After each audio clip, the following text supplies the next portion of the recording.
qui sont les nôtres avec ouverture. Maintenant,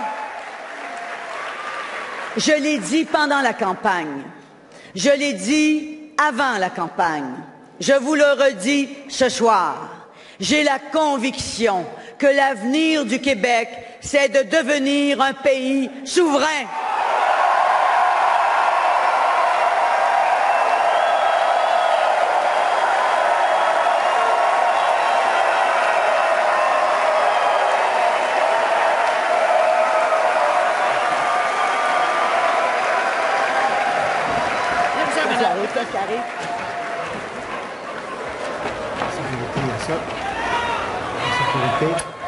Alors, bon, je pense qu'il y a eu question de sécurité, là. Les gardes du corps sont arrivés. Oui, les gardes du corps sont arrivés très rapidement pour sortir Mme Marois de la place. On ne sait pas trop ce qui s'est passé. Alain, avez-vous vu ce qui s'est passé très rapidement? On est venu chercher Mme Marois. Ben, écoutez, je dois vous dire qu'habituellement, là, moi, pour avoir suivi l'équipe de sécurité de Mme Marois depuis 34 jours, ce qui vient de se passer, là, c'est que ces gens-là ont senti qu'il se passait quelque chose ici. Je connais personnellement tous les gardes du corps qui sont avec elle. Moi aussi, j'en ai eu un comme garde du corps. Oui, pour qu'on s'en dirige très rapidement et qu'on la fasse sortir très rapidement de la salle, c'est qu'ils ont senti qu'il y avait une menace certaine dans la salle. Peut-être qu'on aura l'explication. C'était, on nous informe, une simple balle assourdissante, donc rien de dangereux. Et nous attendons les instructions ici. Oui. Ici, il y a quelqu'un qui a lancé, tout est sous dans des manifestations. Là, on nous dit qu'il y a eu une bombe à sortir. De précaution, vous comprendrez qu'on préférait protéger notre première ministre. Cette femme, mesdames et messieurs, nous allons la protéger toute sa vie. Alors, je pense qu'elle sera en mesure de revenir dans quelques instants. On va reprendre nos esprits et dans quelques minutes, on reviendra avec Je ne crois pas que ce soit pour l'instant, non.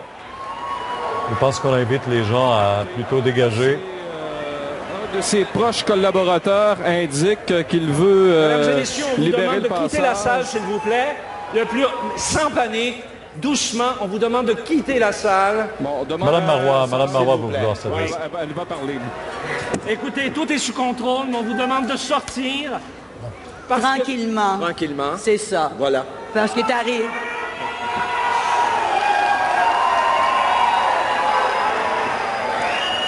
Il est arrivé un petit incident malheureux.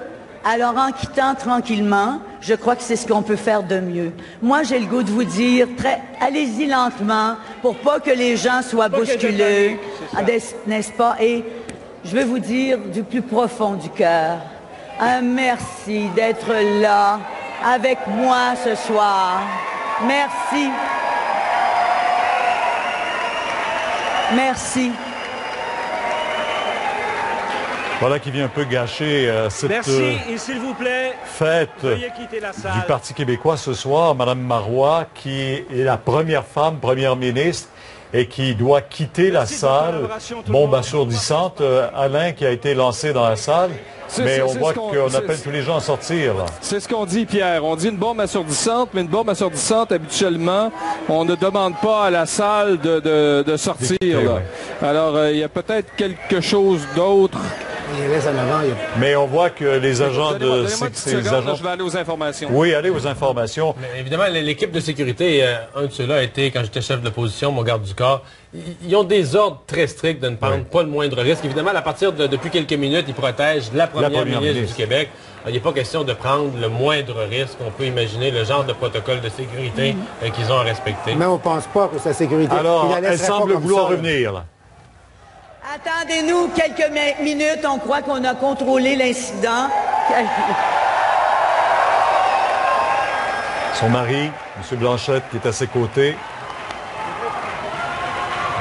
Très heureux, certainement, de voir que Mme Marois a tenu bon contre vents et marées et qui, encore ce soir, même ce soir, L'individu a été arrêté, nous dit-on, là, celui qui aurait lancé cette bombe assourdissante. Alors, quand Mme Marois vient de nous dire qu'on a contrôlé l'incident, c'est certainement pas de cette façon qu'elle s'attendait de livrer son premier discours à titre de première ministre. Alors, on la voit discutant, négociant avec ses gardes du corps présentement. C'est sa mère qui est à ses côtés aussi, que l'on voit. Ses enfants aussi autour.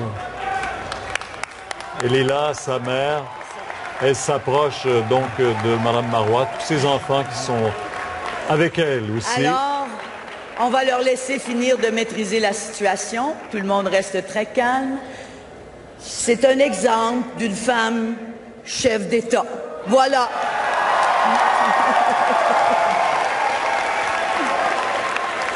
Alors, ce soir, j'ai avec moi les gens, les personnes qui m'entourent, que j'aime le plus au monde. Après ça, c'est vous autres. Ma famille, ma belle grande famille.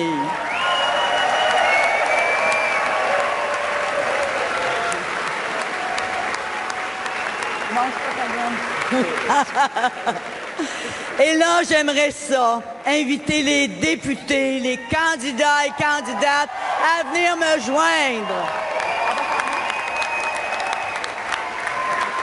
Et Alain Laforêt, je ne sais pas si vous êtes toujours là, Alain, pendant que Mme Marois accueille ses candidats, candidates, ses députés qui ont été élus.